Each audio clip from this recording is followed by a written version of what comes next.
Autistic burnout can take months to develop and even longer to overcome. There's no quick fix. There is no three-step plan, and there is no one-size-fits-all recovery plan. But don't despair. Today, I'm going to share with you some suggestions on how you can bounce back from autistic burnout. Let's get started.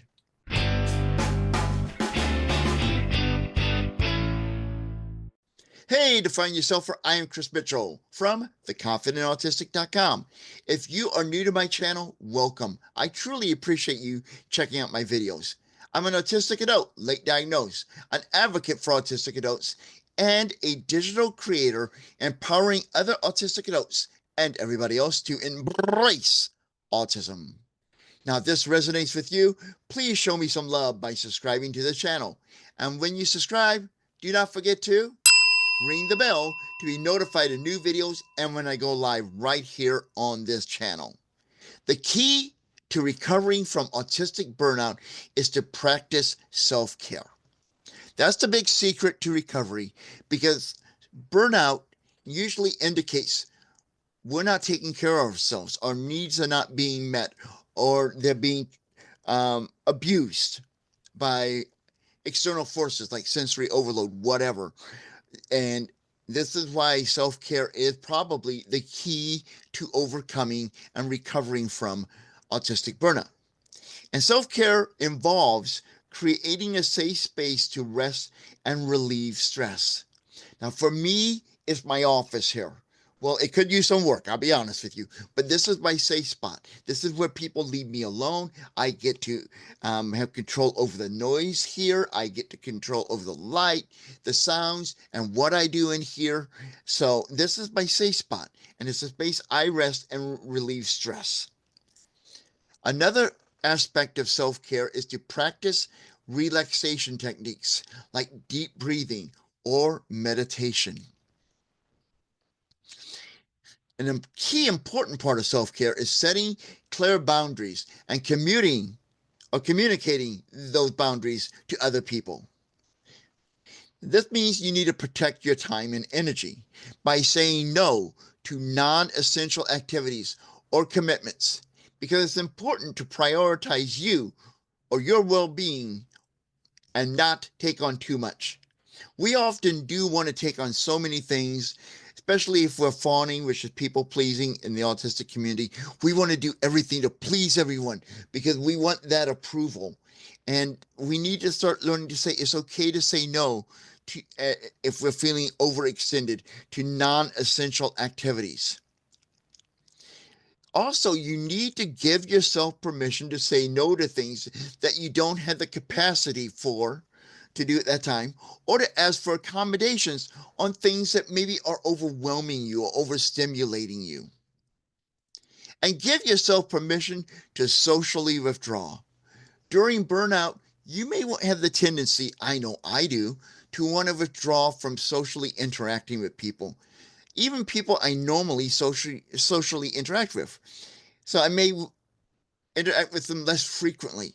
And it's okay if you want to socially withdraw from relationships and communications with the outside world. Because look, during burnout, I'm going through burnout as I'm making this video. And I will tell you, the world is way too people-y at times. And it's okay to withdraw. Another thing that we should do, that's part of self-care that can help us through autistic burnout and to recover from it, is to take time to rest and recharge. This means taking breaks. And during these breaks, make sure you're giving yourself time to relax and recharge. This can mean setting aside time for leisure activities or just taking some short breaks throughout the day. When I say leisure activities, what I'd like you to try doing is activities that are relaxing and energizing, such as spending time or additional time engaging in any special interest that you enjoy. Also, another way to make sure you take some time for rest and recharging is take advantage of sick leave at work. Because honestly, autistic burnout is a medical condition. Now, many of us, myself included, when I think of sick time or take advantage of sick leave, I think I got to be oh man, I got a fever. I feel nauseous. I may have to wind up in the emergency room. I better call my doctor. I'm physically sick. And I think that's because I take things kind of literally. But since autistic burnout is a medical condition, it does qualify for sick leave. So, if at all possible, take advantage of sick leave. Now, some employers require a medical note, and that might be hard to get while you're on autistic burnout. But if you're able to take advantage of sick leave at work, do so. Maybe not, take a whole month off, but, maybe take a day off. I always believed, and I've learned this in my life, I'd rather take one day off from work when I'm sick, even if I'm physically sick, meaning I have a really bad cold about turning to flu, then go to work that day and wind up having to take 5 days off because I didn't take one day off to take care of myself. Other things that you could do that consider part of self-care is to find rejuvenating activities.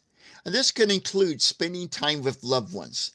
Now, for some of us, that will rejuvenate ourselves. For others, that may cause more anxiety, stress, sensory overload, and make our burnout even worse. I'm in the latter camp, to be honest. Okay, that's why I'm okay with socially withdrawing. But if this will help rejuvenate you, yes, make sure you spend some time with some loved ones. Other things you could do that are rejuvenating activities include watching a funny movie or snuggling with a pet. Now, I have a cat, and most cats ignore you. I got this orange cat, and it's my second orange cat, and I heard someone refer to orange cats as Velcro kitties, and they are. This orange cat, I mean, he adores me. He worships me. So he's usually he doesn't come in the office that much, but he's usually with me in the bedroom or in my recliner in the living room, and I get to pet him. So and that works. Now, when he's not on my lap, I have a warmie. And this is a stuffed animal, a stuffed dog actually, and I named him Waggles. And what Waggles is, and I got him off Amazon. I'll put an affiliate link in the video description. So if you would like to get Waggles or something like him, you can do that. But what you do, you take Waggles and I put him in his I call it his electric doghouse. It's actually the microwave. And you put it in there and set a 1 minute timer. Then he comes out and you can hold him on your stomach or whatever and pet him. And he is nice and warm and comfortable. And he emits a smell, a lavender soothing smell. So that is something that I use at times to rejuvenate myself when I'm struggling with some of the harder moments during my autistic burnout. Another way that you can practice self-care is to spend some time in nature. See, nature is particularly restorative for autistic people. And if you have access, take time to go and sit by a lake, the ocean, or a beautiful meadow. And if you don't, like I don't live near any of those items, I use my Amazon device and I will have it play sounds like a waterfall or crickets at night or a thunderstorm. Some of those type of sounds that help me relax that are nature sounds. Now, I love the thunderstorm sound. I love sharing this story. I live in a part of the country where we can get thunderstorms in the middle of the night. I mean, they start in the middle of the night, and that wakes me up. So when I know there's a chance of a thunderstorm during the night, here's a little life hack. I will have my AI, my Amazon device, play thunderstorm sounds for me to go to sleep to. So when the real, air quotes there, real thunderstorm starts, my body thinks, oh, it's just part of the AI. It's my relaxation. And I sleep better through thunderstorms. So that's a little life hack for me that could help you, whether you're going through burnout or not, it can help you get a good night's sleep because I know for autistic people, especially including me, this happens to me, I have so much trouble going to sleep and staying asleep. Another way we can rejuvenate ourselves through activity is to draw upon our autistic strengths and special interests. I know I mentioned a little bit earlier to engage, spend time or more time engaged in your special interests, but you have any autistic strengths, draw upon those. Use those to help pull you out and get you through, pull you out of autistic burnout. Of all the suggestions I'm providing to you in this video and the strategies I'm providing to you in this video, this is probably my favorite one because everything else I'm providing in this video is more reaction, how you can react and take care of yourself from autistic burnout and the effects of it. This one, when used properly, can help prevent or at least weaken the impact of the autistic burnout for you, because you're taking control. And this step is known as the one and only that I can say is totally proactive, and that is understanding patterns and triggers that contribute to your autistic burnout, and then make strategies or strategic decisions to be preventative. So understand the patterns and what triggers things like meltdowns, shutdowns, which you can use these outside of autistic burnout as well. But understand the patterns and triggers that are aggravating or causing your autistic burnout, and then come up with strategy to be preventative.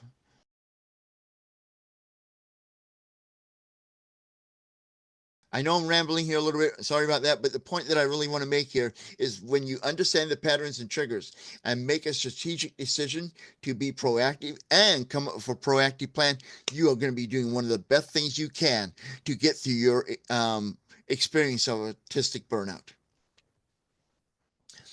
Another thing that we should be doing all the time, not just during autistic burnout, but especially during autistic burnout, is to focus on physical wellness.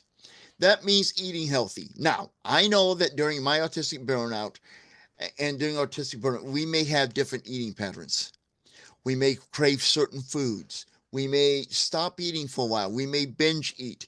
I'm in the binge eat camp of junk food, which I'm going to regret that, because at the time of this taping, in less than 2 weeks, I'll be seeing my primary care physician. I'm diabetic and I'm going to have my A1C checked, and I'm probably going to get a lecture. So, but you should try to very best during your autistic burnout to eat healthy and exercise. Exercise is a key thing. Now, I I'm probably the last person to talk to you about exercising, because I saw a meme. I'm going to put it up on the screen over here in a second. But I saw a meme and I loved it. And it's a picture of Snoopy and all. And it says, it says something to the effect, I don't have it in front of me right now. But basically, I avoid exercise. I'm in the fitness protection program. And that's where I am. I don't exercise that much. And I should. But you exercise, that will help you reduce stress, release endorphins, and that will help you get through and survive your autistic burnout. Now, speaking of exercising and eating healthy and having a healthy diet, here's another diet you might want to try. Consider a sensory diet and or create a sensory supporting environment. Many of us autistics have sensory challenges, and they even become more challenging during burnout. In your own way, figure out a way to go on a diet from the things that are causing a lot of sensory overload for you. Or if you're not getting your sensory needs met, go on a diet to increase that, whatever it takes. Help regulate your sensory issues, because that's either going to be a contributing factor for your autistic burnout or a very annoying symptom of your autistic burnout.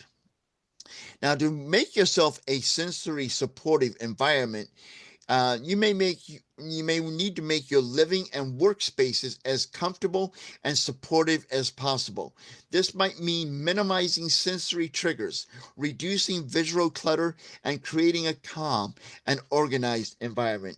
Now, I'm going to be trying some of these tips, especially this one, because it's off camera here. I have this mail tray that's full of paper. One of my triggers, I know it's not a common one, maybe it is. Let me know if it is, by the way, in the comments. I hate paper, and I get overwhelmed when paper is handed to me. I was at this conference, it was a Toastmasters conference, and they were handing out the papers. It was one of the um, business meetings, and they handed me 1 piece, 2 piece, 3 piece, 4 piece, and then at the 4th piece, I said, "That's enough," and I literally started throwing it around the auditorium. Got a lot of looks, and no more paper was handed to me. But I am overwhelmed by. I don't like paper. Okay, and I need an organized environment. I need to go through all this paper. Oh, not. I don't think I really want to do this. No, I don't, because it will fall everywhere. I mean, it is this thick of the pile from my finger to my thumb. That's how big it is, of a pile over here. I need to go through it. I need to do filing. I've been putting that off.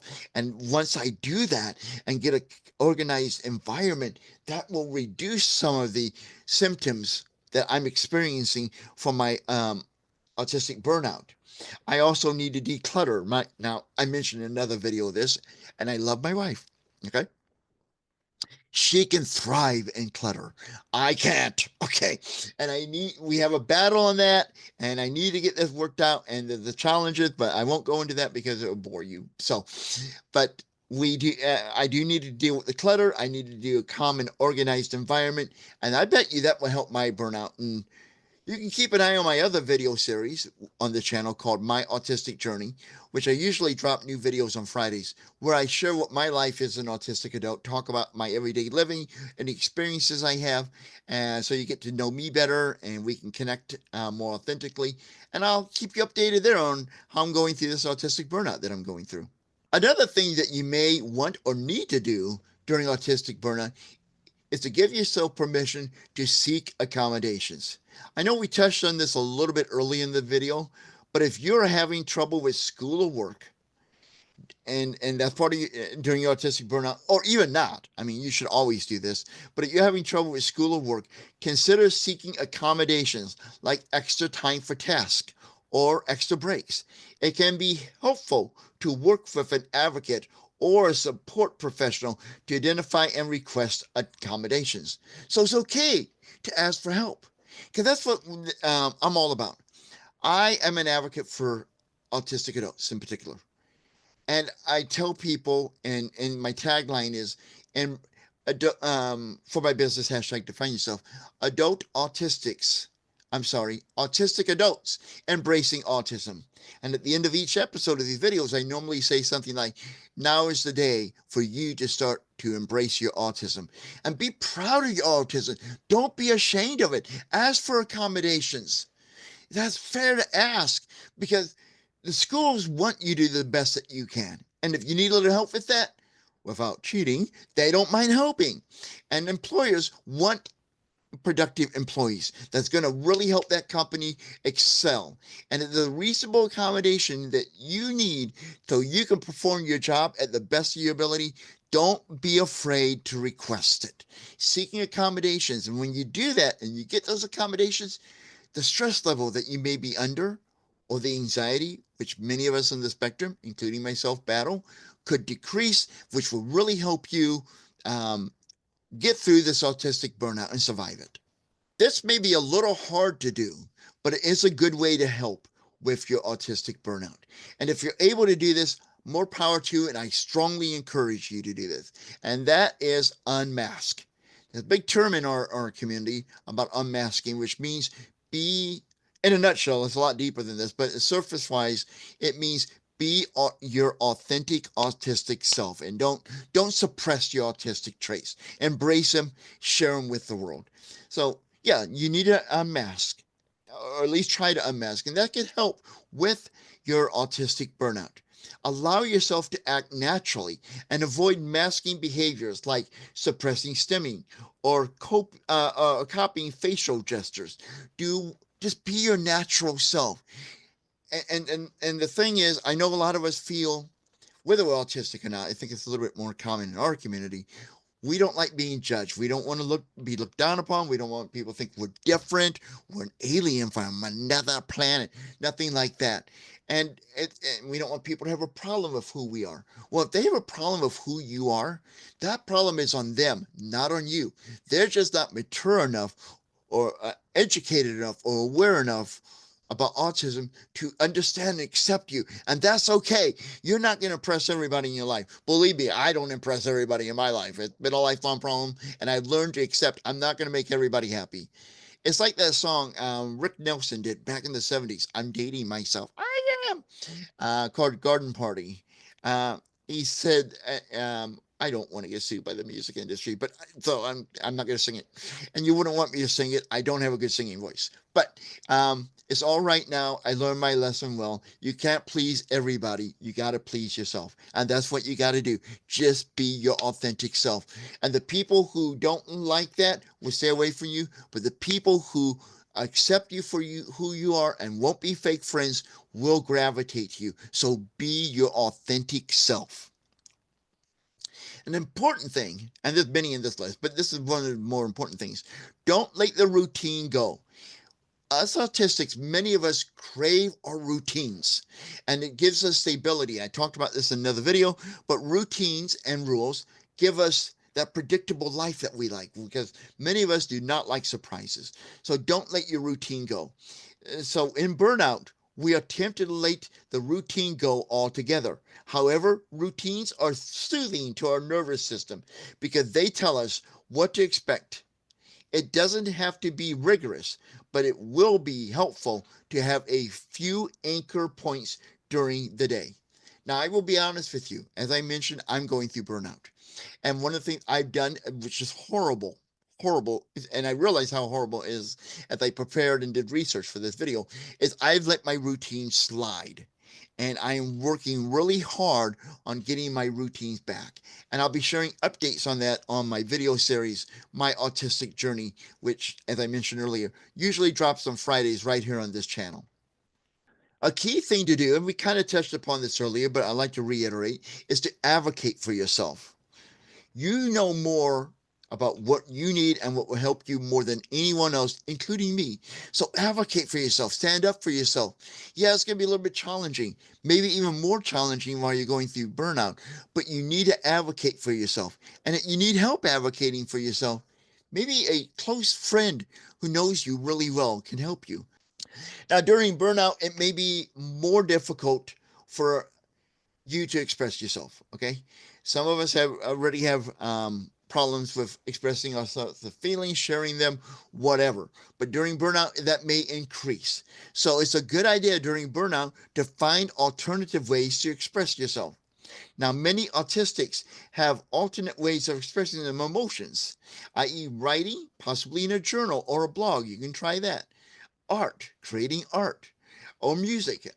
I excuse me, I have a niece who's on the spectrum, and I don't know for sure, but I suspect this, that she uses music. She's very talented at creating music, and that may be her way of expressing her emotions. I don't know if she does or not, so I can't really say she does, but I'm just using that as a form of art. Don't think of art just as drawing a painting.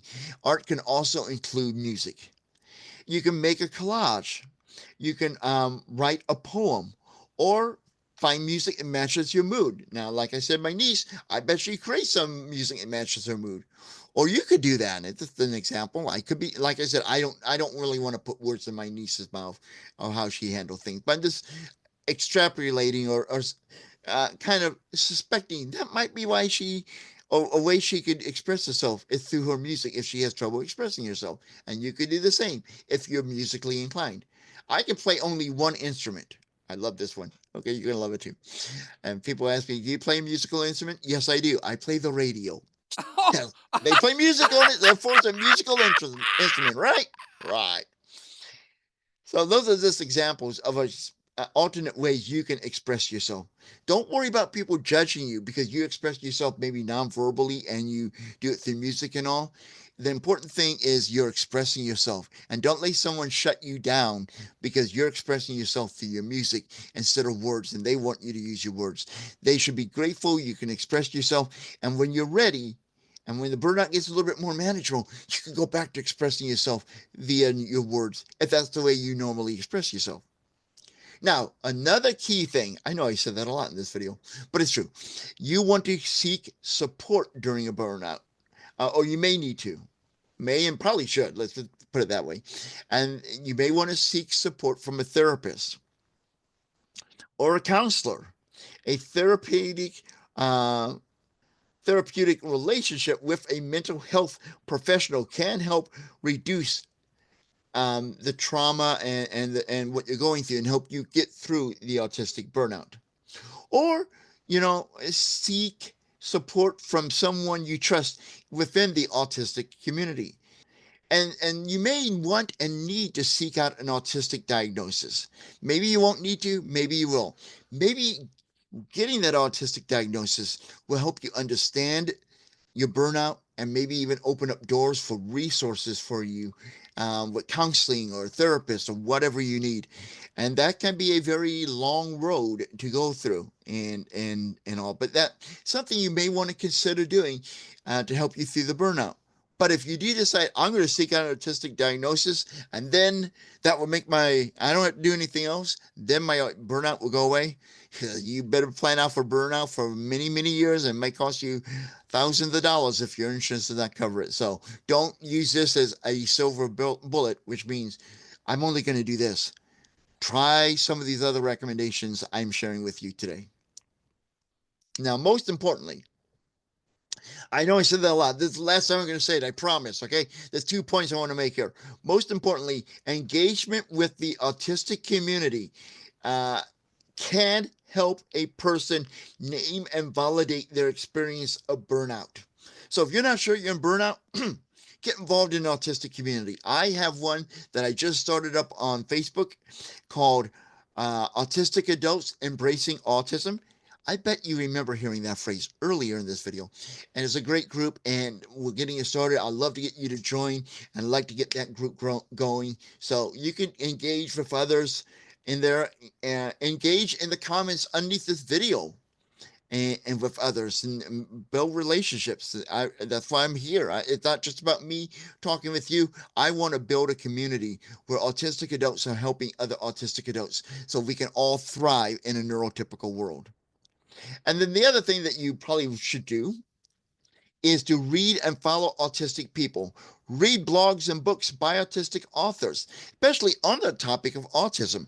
And I do recommendations of books and reviews of books normally, and they will be more regular. They're coming on Tuesdays. I think it's going to be Tuesday or Wednesday, right here on this channel. And I have book reviews up on my website, theconfidentautistic.com. So look for them there. Book reviews and recommendations on the topic of autism. And this would be another way to connect with our community, especially if you're not real comfortable yet making a conversation with somebody because you're socially withdrawing. At least start reading some books. And of course, you can follow autistic people on social media and YouTube like, oh, I don't know. I wonder who you could follow. Oh, I know who. Me. You can follow me. So now it's your turn. Share in the comments underneath this video or in the conversation in my Facebook group, Autistic Adults Embracing Autism, your thoughts on this video. What techniques are helping you through your burnout? What techniques help you that maybe I've not even discussed in here, or techniques you've tried that are not even discussed in here? So please post your comments, participate in the conversation in the group. I do read each and every single comment. Now, as I mentioned, this is a mission of mine to help other autistic people, adults, embrace their autism. It's very important to me. And I need your help. This is our YouTube channel. And when I say help us grow our YouTube channel, the word us and the word our refers to you and me, because this channel, like I said before, is because of both of us. If you were not watching these videos and subscribing to the channel, liking them, sharing them, I would be sitting here talking to myself. And as I said in other videos, I don't need to do that any more than I already do, because that's one of my stimps. So please like and share this video so we can grow this channel. I want this thing to grow. We want it to grow so we can help other autistic adults, you and me, working together to help other autistic adults embrace their autism. So please like and share this video and comment on the video. When you do like, share, and comment, that tells that little YouTube algorithm this is a good video, and it recommends it to more people. So please do your part and help this channel grow, because we can do it together. I know we can. So until next time, now is the time for you to embrace your autism.